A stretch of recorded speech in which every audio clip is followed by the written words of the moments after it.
Olá pessoal, bom dia. Eu espero que vocês estejam bem. Hoje nós vamos analisar então as questões dissertativas que estão na apostila de vocês, no conteúdo sobre a sociedade mineira. Nós começamos então a analisar a página 4, que é o ponto de partida.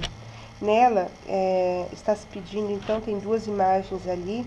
A primeira imagem, então, é do engenho, né, do século XVII, e a segunda imagem é de Ouro Preto, na cidade de Minas Gerais. Tem duas questões bem pertinentes, né, que vale a pena a gente estar destacando. Está se pedindo que diferenças podem ser percebidas quando comparamos a organização espacial de um engenho produtor de açúcar e a vista da parte histórica de Ouro Preto. As principais diferenças que nós observamos ali é a questão populacional, né? A primeira imagem nós temos poucas pessoas, poucas casas, e na segunda imagem a gente já vê uma cidade, né, com muitas casas, com alguns espaços públicos, né, como igrejas, como sede do governo lá atrás. E nós temos já uma construção social muito mais ampla. Como nós entendemos isso? A economia açucareira, apesar de ter trago vantagens e dinheiro ao governo português, comparada ao seu ciclo de ouro, foi ínfima, né? Claro que o açúcar ele teve o seu papel importante na construção da sociedade do Nordeste, na colonização do Brasil, porém, a economia, quando nós analisamos essas duas imagens, nós podemos entender como o ciclo do ouro foi atrativo, como foi importante para atrair a população para o interior do Brasil, né, para Minas Gerais. Então, a questão da organização espacial nós analisamos nesse sentido, né? Número 2. Que construção se destaca na paisagem de Ouro Preto? Que interpretação podemos fazer a esse respeito? Nós analisamos a questão da paisagem, nós temos aí o barroco, né? O estilo barroco como uma das características da construção arquitetônica da cidade. A questão da religiosidade, né? Nós temos ali as igrejas, e a questão também da centralização do poder, né? Nós temos ali atrás das igrejas, nós temos ali uma sede do governo. Então, a interpretação que nós podemos ter é a participação da questão religiosa e do poder público, né, na sociedade mineira, ok? Na página 7, nós temos uma questão, organize as ideias a respeito da extração do ouro no Brasil colônia, analise as afirmativas a seguir. Então, número 1. As jazidas de ouro foram encontradas próximas ao litoral, fato que permitiu a exploração desse minério logo após a chegada dos portugueses às nossas terras. 2. Os bandeirantes contribuíram para o achamento das minas de ouro no interior da colônia. 3. Apenas homens abastados podiam se estabelecer na região das Minas Gerais, pois para a extração de ouro era necessária uma grande quantidade de escravizados e de ferramentas. Pessoal, as questões corretas, ou seja, a questão 1 está incorreta, né? Ou seja, não foi encontrado ouro no litoral. Então, assim, apesar de ser objetivo desde o início dos portugueses querem encontrar o ouro, não foi encontrado no litoral, né? Então, essa questão está errada. E a 3 também, né? Não foram apenas homens ricos que foram para Minas Gerais em busca de ouro. Milhares de pessoas foram para Minas Gerais com o objetivo de enriquecer, né? De mudar de vida. E apenas a 2 está certa, né? Os bandeirantes, sim, eles contribuíram para o achamento das minas de ouro, tanto em Minas Gerais como no Mato Grosso, e foram responsáveis, então, pelo início da mineração. A questão 2, na página 8, para compreender a estrutura organizada pela metrópole na região das Minas Gerais, escreva a respeito dos seguintes itens em seu caderno. Então, aqui, eu gostaria que vocês fizessem no caderno de vocês, tá? O que foi a intendência das minas, o que foi o regimento das minas de ouro, as casas de fundição, o quinto, a taxa anual de 1.500 quilos e a derrama. Todos foram conceitos que eu já passei para vocês no último vídeo, tá? Nós já analisamos todos esses conceitos aí no último vídeo, eu gostaria que vocês fizessem no caderno. A próxima questão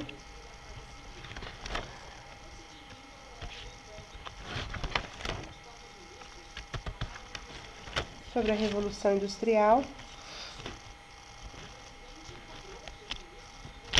página 17. A evolução do processo de transformação de matérias-primas em produtos acabados ocorreu em 3 estágios: artesanato, manufatura e maquinofatura. Um desses estágios foi o artesanato, em que se, letra A, trabalhava conforme o ritmo das máquinas e de maneira padronizada. B, trabalhava geralmente sem uso de máquinas e de modo diferente do modelo de produção em série. Empregavam fontes de energia abundantes para o funcionamento das máquinas. D, realizava parte da produção por cada operário, com o uso de máquinas e trabalho assalariado.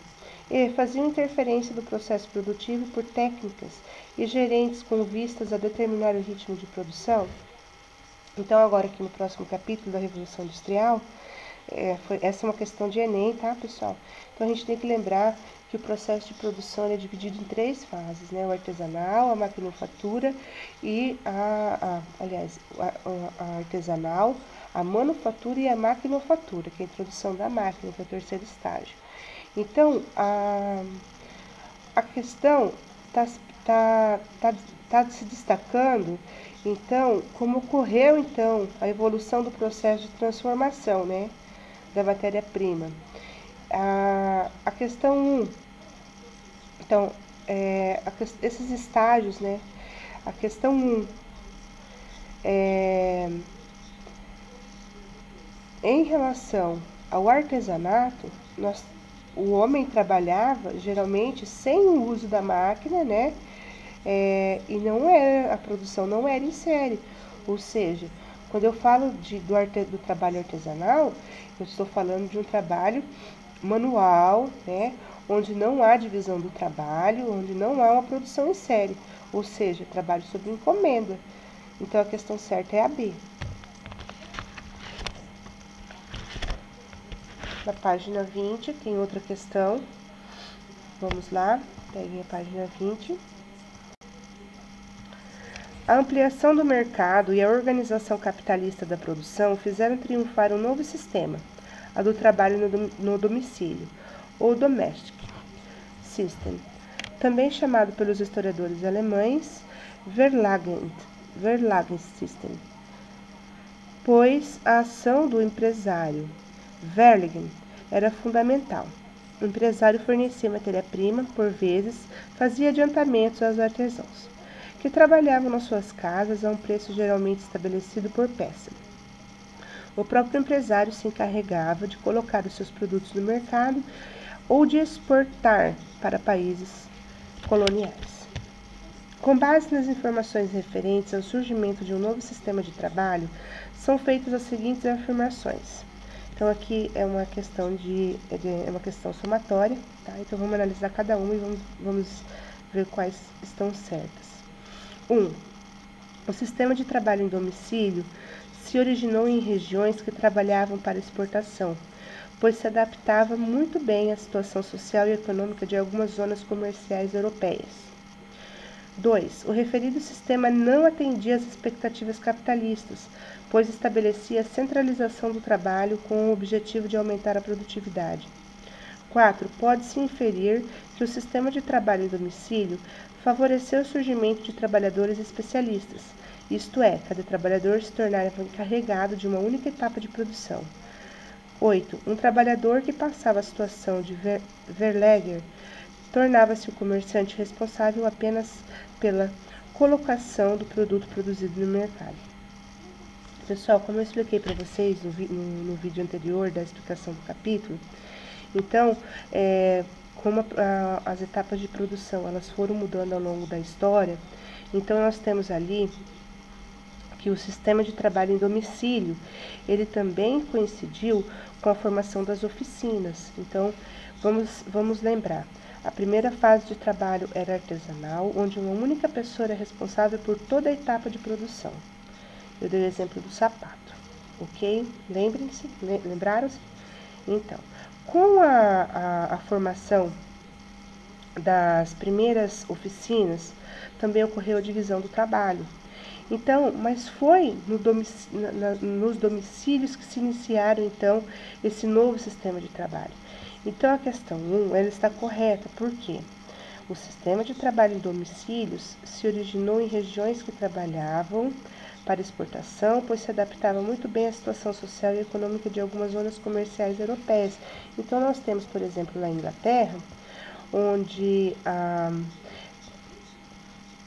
a situação, a localidade, né, era favorável ao processo de exportação, né, devido à proximidade, a questão dos portos, né, a ligação com outros países. Então, assim, a produção em série, ela estimulou também a exportação. Ok? Então, a 1 está correta. A 2 está errada porque o referido sistema não atendia às expectativas capitalistas. Sim, atendia às expectativas capitalistas, que era a produção de capital, né? Então, por isso não está certa. A 4 está correta porque pode-se inferir que o sistema de trabalho em domicílio favoreceu o surgimento de trabalhadores especialistas. Isto é, cada trabalhador se tornava encarregado de uma única etapa de produção. Essa foi a segunda etapa, né, a manufatura, onde, para aumentar a produção, ocorreu, então, a adoção, então, de novos artesãos, onde o mestre, né, o dono da oficina era encarregado de ensinar os artesãos, os seus auxiliares, e cada um era responsável por uma parte da produção, ou seja, cada um se especializou numa etapa de produção. Essa especialização e divisão do trabalho, ela vai favorecer o quê? O desenvolvimento de um produto mais elaborado, um produto com melhor qualidade e vai aumentar a produção, ou seja, se eu me especializo em uma função, por exemplo, me especializo só na etapa de pregar botões, minha colega se especializa só na costura, o outro se especializa só na tiragem de fios. O que acontece com a produção final? Vamos dizer que a peça, a roupa ali, ou a calça ou a blusa, ela vai ficar pronta muito mais rápido com a melhor qualidade, né? Então, isso favoreceu a especialização do trabalho. Ok? Então, a 4 está certa. A 8. Um trabalhador que passava a situação de verleger tornava-se um comerciante responsável apenas pela colocação do produto produzido no mercado. Sim, como já foi falado ali no texto, né? Então, a 8 está correta, a somatória final a resposta final é 13.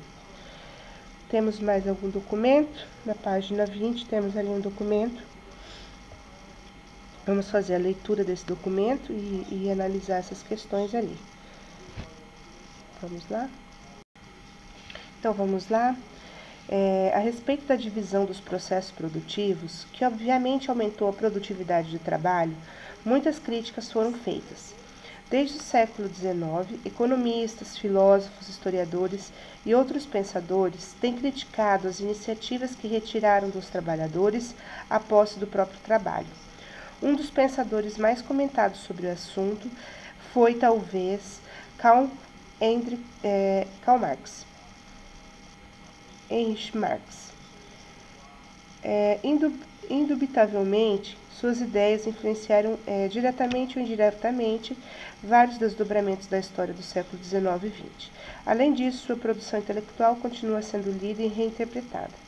Marx criticou de maneira veemente a divisão do trabalho, que, segundo ele mesmo, prendia a classe trabalhadora aos grilhões dos interesses burgueses e capitalistas. Na mesma proporção em que a burguesia, ou seja, o capital, desenvolve-se, o proletariado, a classe trabalhadora moderna, desenvolve-se uma classe de trabalhadores que vive somente enquanto encontra trabalho, e que só encontra trabalho enquanto o seu labor aumenta o capital.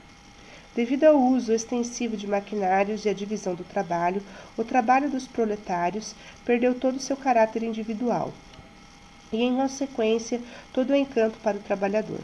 Ele se torna um apêndice da máquina, e dele só se é exigida a habilidade mais simples, mais monótona e mais facilmente adquirida.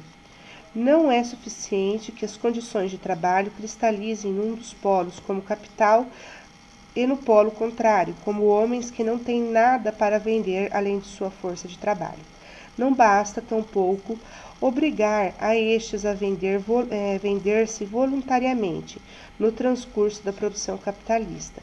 Vai-se formando uma classe trabalhadora que, pela força da educação, da tradição, do costume, submete-se às exigências desse regime de produção como se fossem as mais lógicas leis naturais.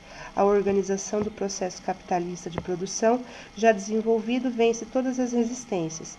A existência constante de uma superpopulação relativa mantém a lei da oferta e da procura de trabalho adequada às necessidades de exploração do capital. E a pressão surda das condições econômicas garante o poder de mando do capitalista sobre o trabalhador. Então, esses são textos, de Karl Marx, do livro Capital. Então, com base nesses documentos, está se pedindo, a questão A, explique qual foi a consequência da divisão do processo produtivo ocorrido com a Revolução Industrial. Então, o que aconteceu, então? Qual foi a consequência da divisão do trabalho ocorrido na Revolução Industrial? Então, nós temos que entender, então, que a divisão do processo de trabalho, ela vai acarretar a perca do quê? A perda do domínio, das técnicas do trabalho. O trabalhador vai, então, fazer com que o seu ofício, ele deixe de ser individual e passe a ser o quê? Coletivo. Ou seja, ele não fica, a sua técnica não vai ficar só para si, ela vai se expandir, Vai ter uma expansão, então, da técnica do trabalho. A B, de que forma as condições de trabalho que passaram a ser impostas aos trabalhadores eram por eles aceitas.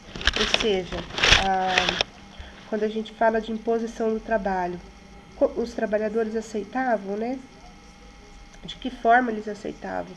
Então, segundo Marx, pela força da educação, da tradição, do costume, o trabalhador ele se submetia a essas exigências aí do regime de produção como fossem as mais lógicas leis naturais, ou seja, aceitava então a exploração como uma forma natural de sobrevivência. C. Como a organização do processo capitalista de produção garante o poder de mando do capitalista sobre o trabalhador?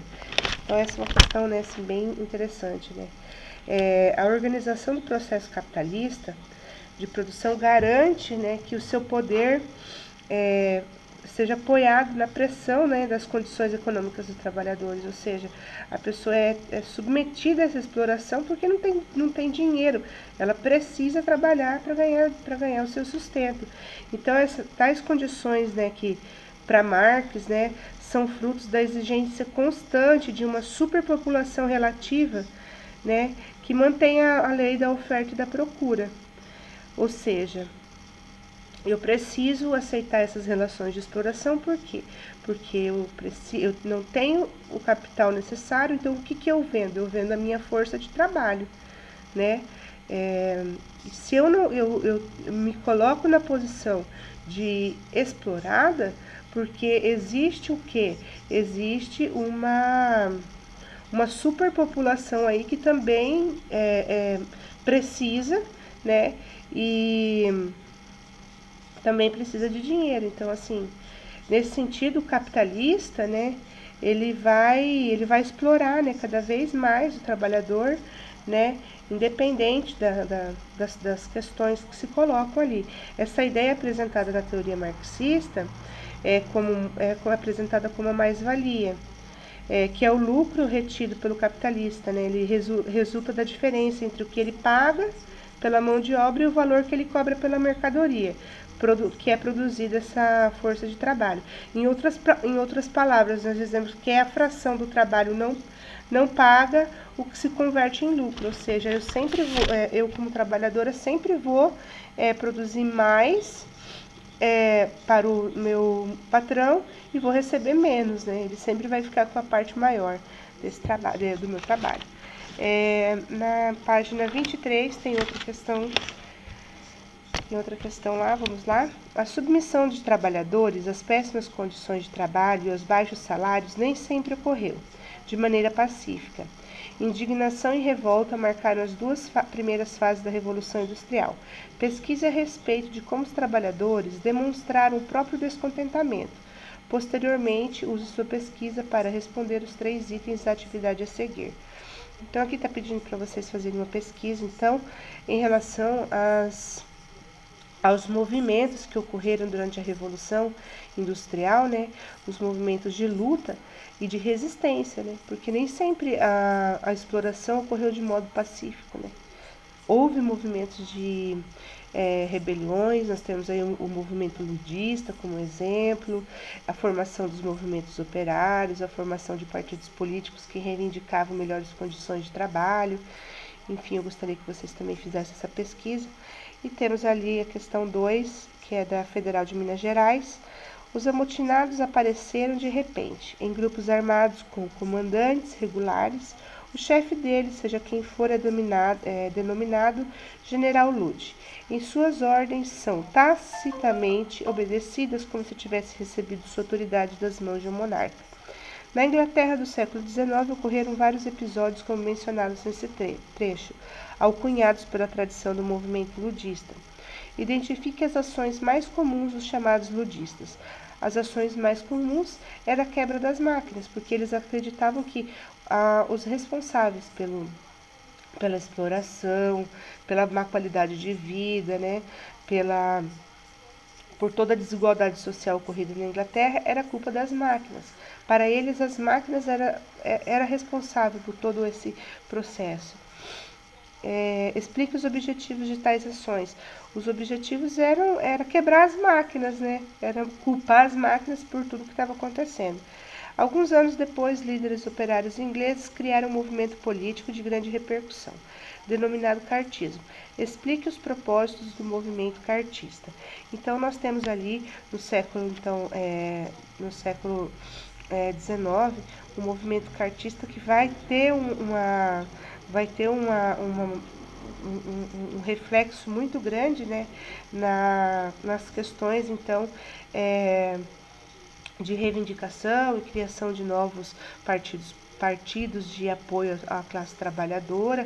E também, pessoal, a questão não só, né, das reivindicações trabalhistas, as reivindicações das mudanças políticas também promovidas pelos cartistas, né, como pagamento de salários aos membros da Câmara dos Comuns. Eles reivindicavam também o voto universal, o voto secreto, né, igualdade de direitos. Então, no movimento cartista vai além das reivindicações da classe operária, né?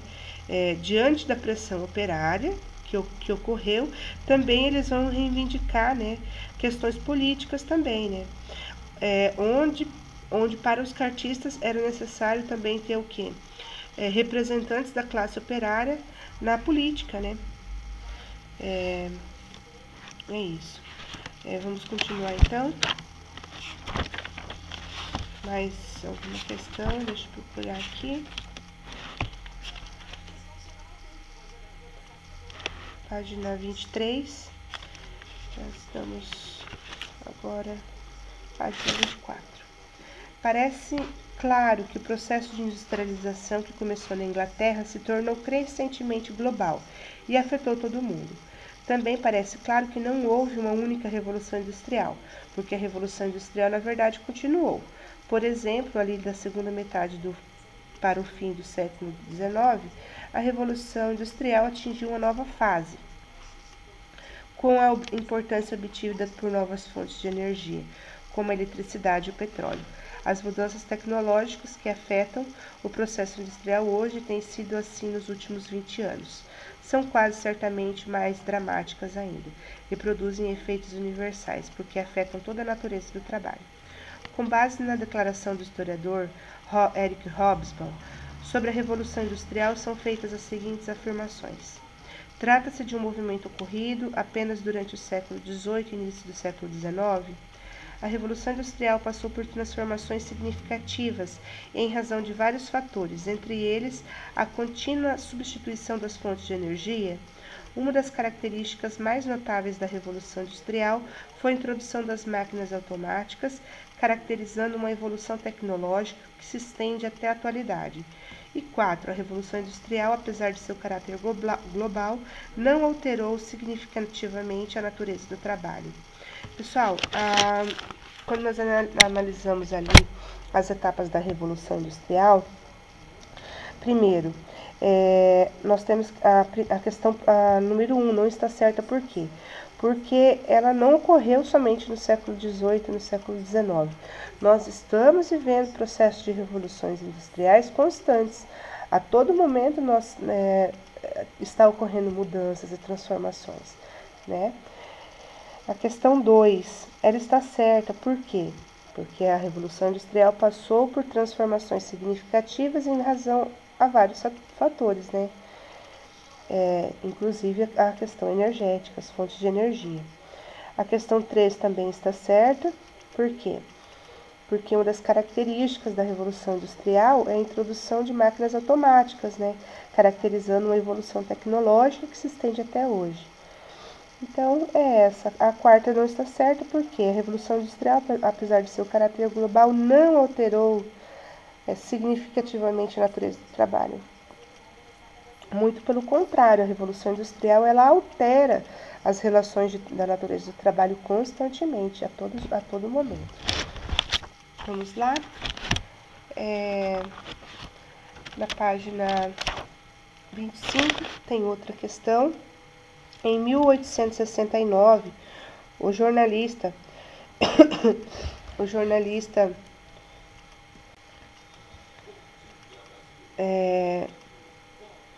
e o gravurista francês Gustave Doré se reuniram para produzir uma obra que retratasse a Londres da segunda metade do século XIX. Eles percorreram os diversos cantos da cidade, dia e noite, visitando os grandes salões onde se reuniam os ricos e também os bairros onde se concentravam as pessoas na mais extrema condição de pobreza. Então, observe as duas gravuras integrantes da obra Um Peregrino em Londres, publicada em 1872. Então, ali nós temos duas gravuras, né? Uma da parte rica da cidade e outra da parte mais pobre. Então, de acordo com seus estudos e análise das gravuras, analise as afirmativas a seguir. Primeiro, as condições de vida dos operários em Londres durante o século XIX era de grande sofrimento. As longas horas de trabalho em condições insalubres acabavam por abreviar a vida dos trabalhadores. Os acidentes eram bastante comuns e os operários mutilados perdiam seus postos de trabalho. 2. A pobreza podia ser observada em quase todas as partes das cidades. Porém, era nos bairros localizados próximos aos complexos fabris que ela era vista em sua dura realidade. As casas geminadas eram apertadas e quase não recebiam luz solar, tampouco tinham ventilação. 3. O aumento da população miserável que vivia pelas ruas da cidade pode ser apontado como uma das consequências da Revolução Industrial. De acordo com a análise, assinale a alternativa correta. Pessoal, todas as afirmativas estão corretas, tá?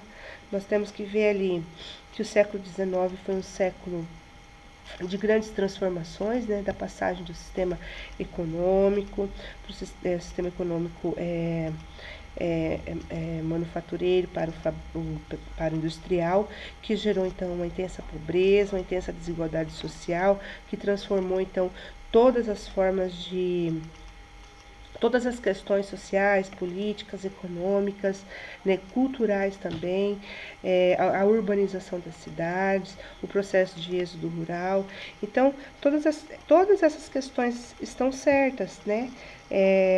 Temos ali os acidentes de trabalho eram comuns, o trabalho, as longas jornadas de trabalho eram comuns, a pobreza era observada perto das fábricas, ocorriam a formação dos bairros operários perto das fábricas, né?